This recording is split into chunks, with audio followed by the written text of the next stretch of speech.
Years ఈరోజు మనం అధ్యాపన శాస్త్రం B.Ed, గణిత శాస్త్ర బోధనాభ్యసన శాస్త్రం 2 తెలుగు మరియు సంస్కృత అకాడమీ ఆంధ్రప్రదేశ్ వారి బుక్ అండి. ఇది B.Ed వాళ్ళది సెకండ్ బుక్, మ్యాథ్స్ మెథడాలజీ. ఇందులో 4వ అధ్యాయంలో ఉన్నాము. అందరికీ గణితము అనే అధ్యాయంలో ఉన్నాము. దాంట్లో వచ్చేసి గణిత క్లబ్ గురించి, నిర్వహణ గురించి చెప్పుకున్నాము. నెక్స్ట్ ఇంకా దాని కంటిన్యూషన్గా వీడియోలో పాఠశాలలోని తరగతులు విద్యార్థుల సంఖ్యను అనుసరించి క్లబ్ను సీనియరు, జూనియరు విభాగాలుగా చేయవచ్చు. ఉపాధ్యాయులు విద్యార్థి ప్రతినిధులు తగిన విధంగా సమావేశమై చర్చించి వార్షిక ప్రణాళిక లేదా కాలవ్యవధి ప్రణాళికల్ని రూపొందించవచ్చు. నెలకొకసారి సమావేశం ఏర్పాటు చేసుకోవచ్చు. అప్పటికి చేసిన పనులను సమీక్షించి ముందు చేయవలసిన వాటికి ప్రణాళికల్ని రూపొందించవచ్చండి. వీటి కోసం విద్యార్థుల ఆసక్తులు, అవసరమగు వనరులు, కార్యక్రమాలు అవసరము, ప్రయోజనాలు వంటి అంశాలను ముందుగానే డిస్కస్ చేసుకోవాలి. ఉపాధ్యాయుల మార్గదర్శకంలో విద్యార్థులు కార్యక్రమాలు నిర్వహించాలి. అవసరమని భావించి రూపొందించే ఈ కార్యకలాపాల నిర్వహణకు ఉపాధ్యాయుల అనుమతి, సహకారం పొందాలండి.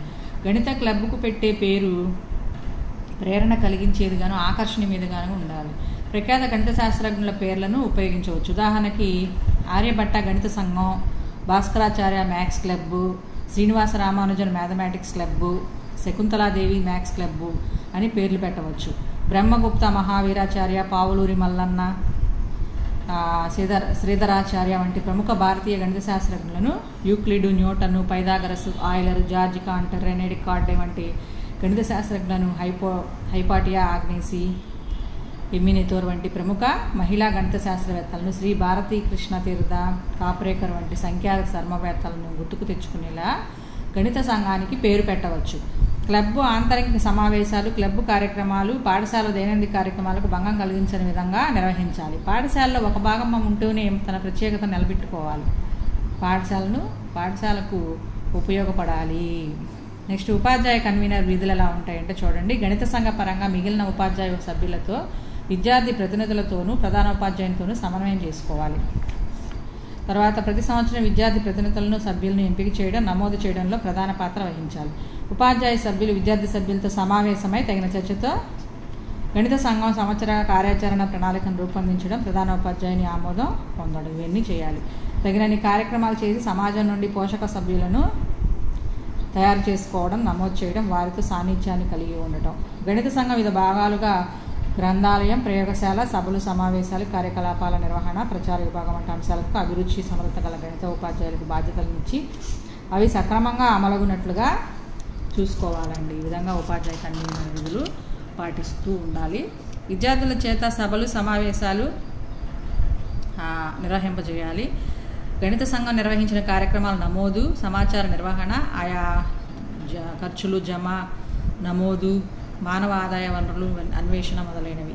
పాఠశాల సాంస్కృతిక కార్యక్రమాల్లో గణితపరమైన అంశాలు, ఉదాహరణకు డ్యాన్సే, మ్యూజిక్ స్క్వేర్, గణిత ఇతివృత్తంతో పాటలు, నాటికలు, ప్రముఖ గణిత శాస్త్రజ్ఞుల జీవితంలో ప్రముఖ సన్నివేశాలు ప్రదర్శించినట్లుగా ఈ గణిత సంఘ కార్యకలాపాలు అనేవి రూపొందించుట.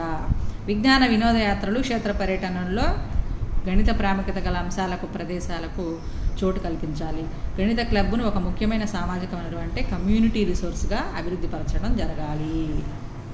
నెక్స్ట్ క్లబ్ నిర్వహించదగిన కార్యకలాపాలు ఎలా ఉంటాయి చూడండి ఒకసారి. గణిత సంఘం సభ్యులకు ప్రేరణ కలిగించి నిర్వహించవలసిన కార్యక్రమాల పట్ల సంసిద్ధత, సక్రమంగా నిర్వహించుటకు ప్రణాళికల రూపకల్పన వంటివి చేయాలి. అందుకు నిర్ణీత కాలవ్యధిలో అంతర్గత సమావేశాలు, సామాన్య సమావేశాలు జరపాలి. అవి క్లబ్బుల్లోనూ ఉపాధ్యాయ సమావేశాలు, విద్యార్థుల సమావేశాలు, ఉపాధ్యాయుల విద్యార్థుల ఉమ్మడి సమావేశాలుగా ఉండవచ్చు. తర్వాత ఉపాధ్యాయ సమావేశాల్లో బోధనలో ఏర్పడే లోటుపాట్లు, తగిన సవరణలు, పరీక్షా ఫలితాల విశ్లేషణ, విద్యార్థుల వైయక్తిక భేదాల గుర్తింపు, లోప నిర్ధారణ, నివారణ చర్యలు, పాఠశాల సహపాఠ్య కార్యక్రమాల్లో గణిత సంబంధిత అంశాల ప్రాముఖ్యతకు అవకాశాలు మొదలగు అనేక విషయాలను చర్చించడం, ఏకాభిప్రాయానికి వచ్చుట చేయవచ్చు. గణిత క్లబ్తో సంబంధం లేకపోయినా ఇలాంటి సమావేశాలు నిర్వహించవచ్చు. కానీ క్లబ్బు పరంగా ఈ సమావేశాలు మరింత ఫలప్రదంగా ఉంటాయండి. విద్యార్థుల సమావేశాలు వారికై వారు కొన్ని కార్యక్రమాల నిర్వహణకు తగిన చర్చకు అవకాశం ఇస్తాయి. ఉమ్మడి సమావేశాలు ఆ చర్చకు దిశానిర్దేశం చేస్తాయి. సంవత్సర ప్రణాళిక రూపొందించి ఎప్పటికప్పుడు నిర్వహించడం, ఫలితాలను సమీక్షించడం, అవసరమైన మార్పులు చేర్పులు చేసుకోవడానికి వీలుంటుంది. తరగతి గదికి నల్లబల్ల వలె గణిత సంఘానికి బులెటిన్ బోర్డు ఎంతో అవసరం అండి. దీనిని ఉపయోగించి క్లబ్బు నిర్వహించబో కార్యక్రమాల వివరాలు ఇలాంటివే బ్లాంక్స్ కిందకి వస్తాయండి. గణిత సంఘానికి ఏది ఎంతో అవసరం అంటే బులెటిన్ బోర్డు.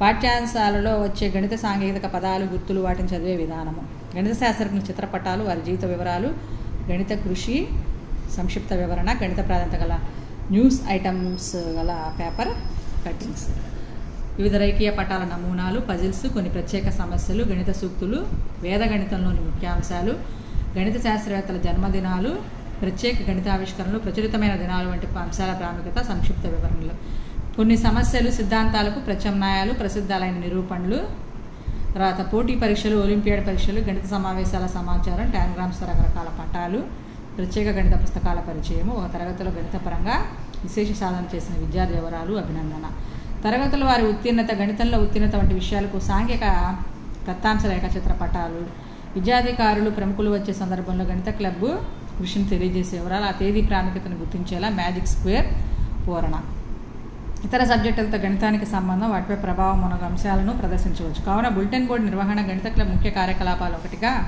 భావించాలి. పాఠ్యాంశ పరంగా అవసరమని భావించిన శీర్షికలపై అనుభవజ్ఞులు, కళాశాల ఉపన్యాసకులచే మార్గదర్శకం కలిగించవచ్చు. గణిత పోటీ పరీక్షలో విద్యార్థులు పాల్గొనేలా ఉత్తేజపరచడం, అవసరమగు శిక్షణ ఏర్పాటు చేయాలి. అందుకు పోటీ పరీక్షల పుస్తకాలు, పూర్వ పరీక్ష పత్రాలు సిద్ధం చేయాలి. పాఠశాల ఒక మంచి గణిత గ్రంథాలయం కలిగి ఉండేలా ప్రయత్నించవచ్చు. అది సాధ్యం కానిచో గ్రంథాలయంలో అవసరమైన గణిత పుస్తకాలు ఎక్కువగా ఉండేటట్లు చూడవచ్చు. లేదా సేకరించిన గణిత పుస్తకాలను భద్రపరిచి అవసరానికి ఉపయోగించేలా జాగ్రత్త తీసుకోవచ్చు. గణిత నమూనాలు, మోడల్స్ తయారీ, సేకరణకు ప్రయత్నించాలి. సరైన సందర్భం ఏర్పరచుకొని మ్యాథ్స్ ఫెయిర్ను నిర్వహించాలి. ఈ సందర్భంలో సమాజంలో చక్కని సాన్నిధ్యం కలిగేలా సభ్యులు ప్రయత్నించవచ్చు. నెక్స్ట్, గణిత ప్రయోగశాలను పాఠశాల ఏర్పాటు చేయడానికి, దానిని ప్రయోజనకరంగా నిర్వహించడానికి తగిన ప్రణాళికలు, సాధనాలతో సిద్ధంగా ఉండాలి.